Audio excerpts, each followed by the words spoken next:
in me. 'Cause I could be the rain in your desert sky. I could be the fire in your darkest night. I could be your curse or your angel. It's all in how you love me.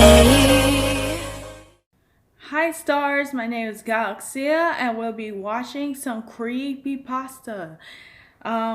This video is by the guy that does Creepypasta videos, like Creepypasta stories, and I wanted to react to him again since I reacted to him last time, and I've been reacting to a lot of other Creepypasta stories, and y'all guys seem to really like that, so I will now be reacting to this, and I'll be reacting to Fast Stack Productions.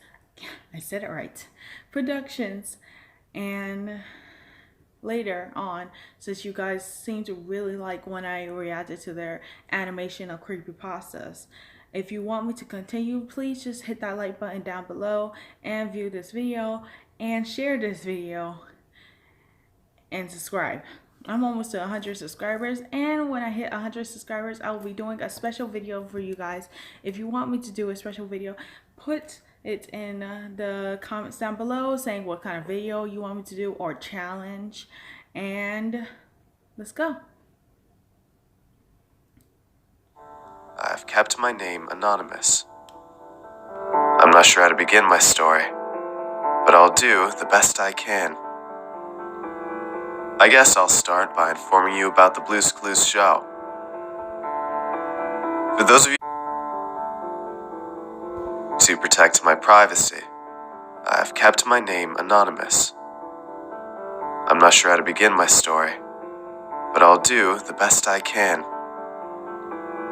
I guess I'll start by informing you about the Blue's Clues show. For those of you who have never watched it, Blue's Clues is a show for young children that was created in 1996 and lasted for 10 years with a total of 6 seasons and 142 episodes. The show involves Steve or Joe from the audience. Let's pause that before you begin to see the glaring light. Yes, I have brought back my candle just for this creepypasta story. Let's continue. Blue was an animated dog that labeled the clues with her paw prints. Blue's Clues was a hit with many little kids, including me. The idea was original, and the artwork was amazing. However, Steve Burns was the backbone of the show. Steve Burns was the actor who played Steve. He was more serious than Barney the dinosaur, but he loved kids and knew exactly how to make them happy. There was just something magical about his enthusiasm that made me want to watch more and more of his episodes. The saddest part of my childhood was when Steve left the show in 2002 and pursued a musical career. Steve was replaced by Donovan Patton, who was the actor for Joe, but it wasn't the same. I stopped watching Blue's Clues after Steve left. It just lost its magic. Joe was nothing like Steve. They told me that Donovan Patton was acting too hard. When I turned 16, my family moved to a large 3-story house in New York that was previously owned by a nice old lady. A few weeks after moving in, I decided to do some exploring in the attic. I found an old trunk. To my surprise, it was filled with a bunch of old VHS tapes. All of them were Blue's Clues tapes. I knew the old lady's cell phone number, so I decided to call her and ask her about the tapes. She told me that she bought them from a collector a few years back for her little grandson to watch. After I thanked her and hung up, I emptied the trunk and checked the tapes. All of them had episodes that I had already watched, except for one. The one tape I found just had a regular sticker, not a factory sticker like the other tapes had. The title on the sticker was Blue's Clues Sorrow. I thought the title was a little strange, but I figured it was just a copy of the Steve Goes to College episode. The one where Steve goes off to college and Joe takes his place. Because Steve said goodbye to all of his friends in that episode, I considered it to be very sorrowful indeed. When my parents went on their anniversary trip and left me in charge of the house one night, I figured it was a perfect opportunity to check out the tape. Our TV has a VCR, and I have to admit, I felt a tingle of excitement when I placed the tape in the player. I was about to relive my childhood memories of watching Blue's Clues. I didn't care that I was too old to watch it. I knew for sure that I would enjoy it. At least, that's what I thought. The episode started off completely normal. The Blue's Clues book opened. Steve looked out the window of his little yellow house. "Hi out there. It's me, Steve. Have you seen Blue? Wait. She's not here. Well, come on in."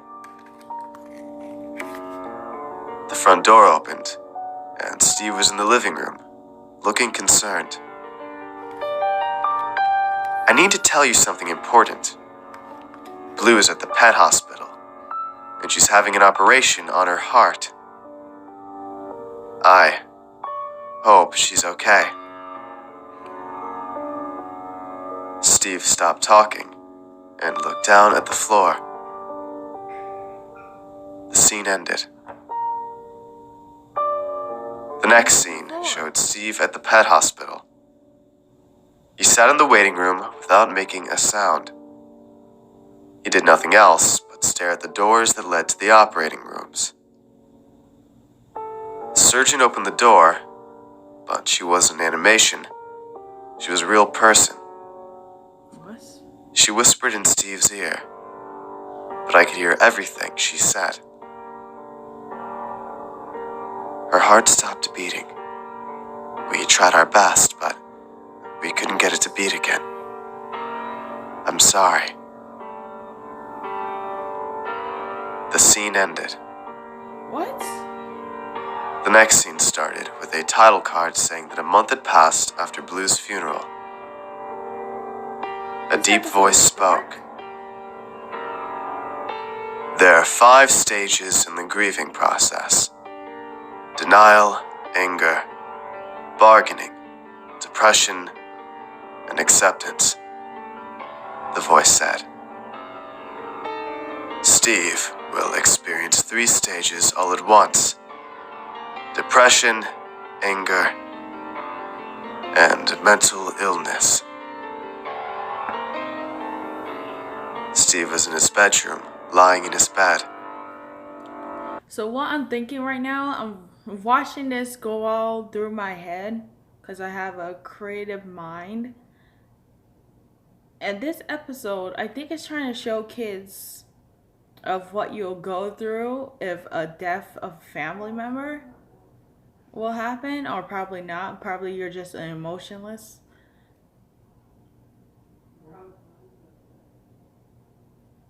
But I don't know. He began to cry, and the color of the episode turned black and white, like a depressing old photograph. He cried so hard, his breathing grew shallow.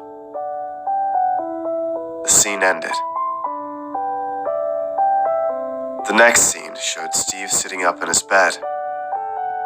He stopped crying, but his face was red, and his teeth were clenched tightly. Anger. In his hands, he had his stuffed anteater, Horace. He screamed, "Blue!" at the top of his lungs. His scream sent chills down my spine. Steve ripped off Horace's head, and black ooze spurted out of the stuffed animal's neck. Steve threw Horace in a fit of rage. When the anteater landed, the ooze completely covered the floor. I fought the urge to vomit. Against my better judgment, I decided to keep watching. Steve's body began to turn a darker and darker color by the second. After about 5 seconds, Steve turned completely black. He got up out of his bed, walked out of his bedroom, and walked into the living room. So what Steve had was sadness, anger, and then he had mental illness. So he's going through the stages. He's going through the stages of a funeral, but he just killed a character, and this episode probably never aired. If it did, it was just traumatized children. I thought he was going to sit in his big red thinking chair, but he didn't. He stood in front of the chair and stared at the screen for a full minute. His eyes lost their pupils and became nothing more than white dots.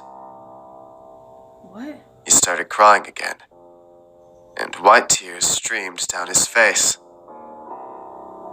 Some sad piano music began to play. The music was so heartbreaking, I shed a few tears myself. A message flashed across the screen. You can figure out Blue's Clues, but you can't figure out insanity. The scene ended. The next scene showed Steve still standing in the living room. He was no longer crying, and his body was a completely normal color. I can't live without Blue, he said.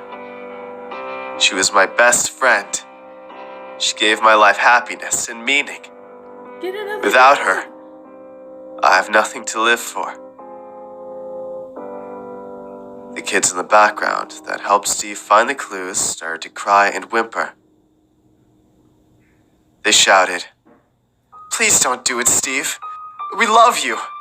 We're your friends too." What? "I'm sorry," Steve said.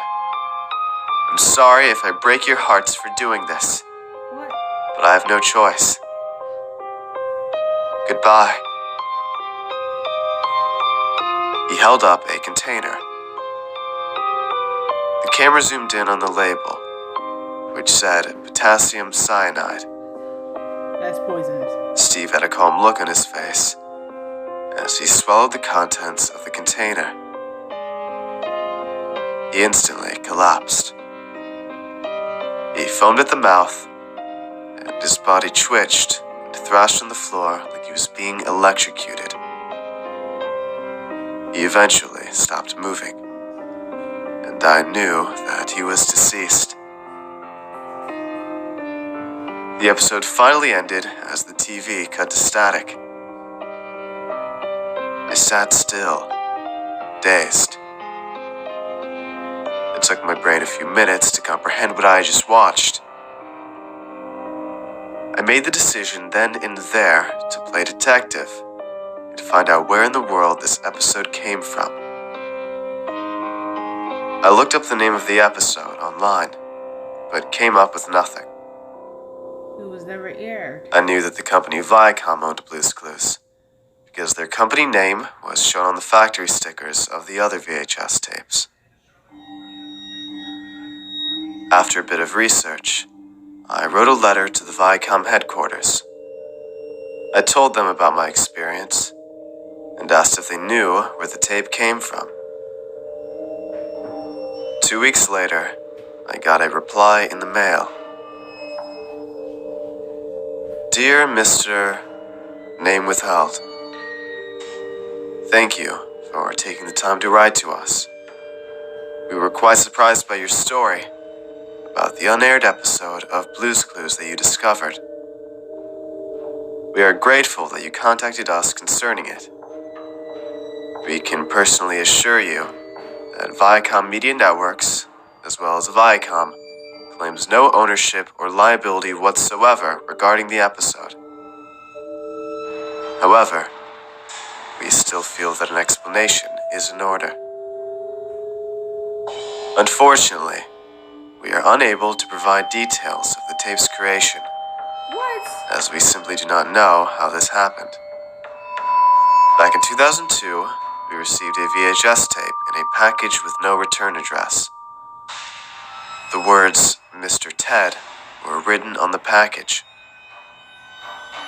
Along with the tape, there was a letter from Mr. Ted stating that he was the biggest fan of the Blue's Clues series and asked for our approval to air his fan-made creation on television. We were quite flattered that a fan would send us a fan-made episode for airing. However, when our editors viewed the episode for refinement, they were quite appalled by its nature. A few of the staff who viewed the episode unbelievably went into shock and had to be transported to the emergency room immediately. Due to the horrifying content, we had absolutely no plans to air this episode. We passed the tape to a private collector, but we were dismayed to discover that he had many copies made. We ask that you please do not release the contents of the tape or this letter to the public, as we do not want to upset the viewers who love and support our shows for young children. With warm regards, Michael D. Frickless, Executive Vice President, General Counsel, and Secretary. Questions bounced around inside my head, and they still do to this day. Who is Mr. Ted? How was he able to create this demonic episode? Is he even, well, human?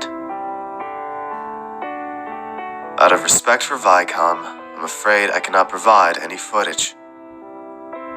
However, I figured releasing a single screenshot and a copy of the letter to the public wouldn't make them too angry. You're probably wondering, why are you telling me this? What's the point of this story?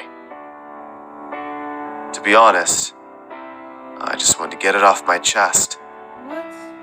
I've kept it a secret for a little while, but I eventually felt the desire to tell someone, whether they believed me or not. A part of my brain told me to throw away the tape and the letter, but I have kept both in my closet to remind me that what I experienced was real.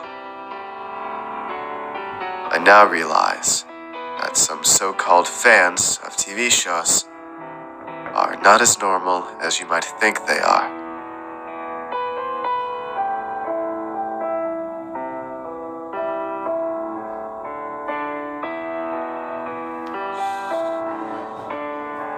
Hey everyone, I hope you enjoyed today's video. If you want to Guys, shh. Or close the door.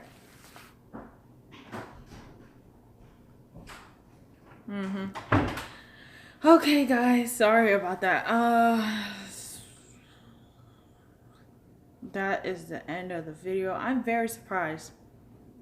Actually, I'm not. I've always wondered why they never kept doing that show. It was pretty good, and I didn't understand why it ended. I guess I never watched the last episode. But, wow. Whoever made that, wow. Did they have the actor or something? Or did they just replicate his face? Did he actually die?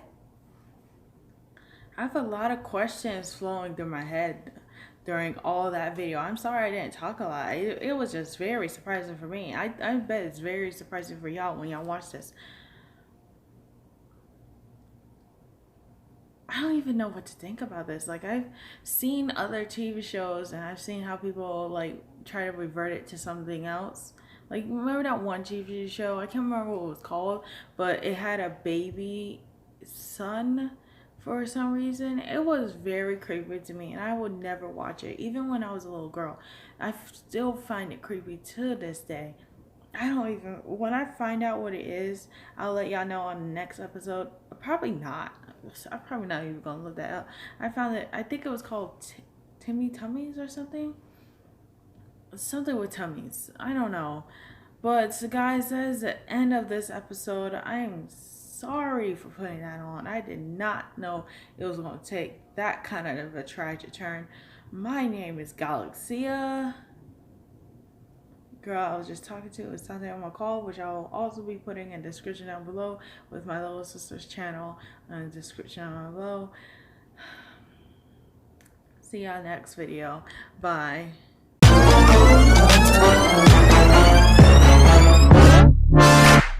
Fire when the strong hits you. That's it, Brian?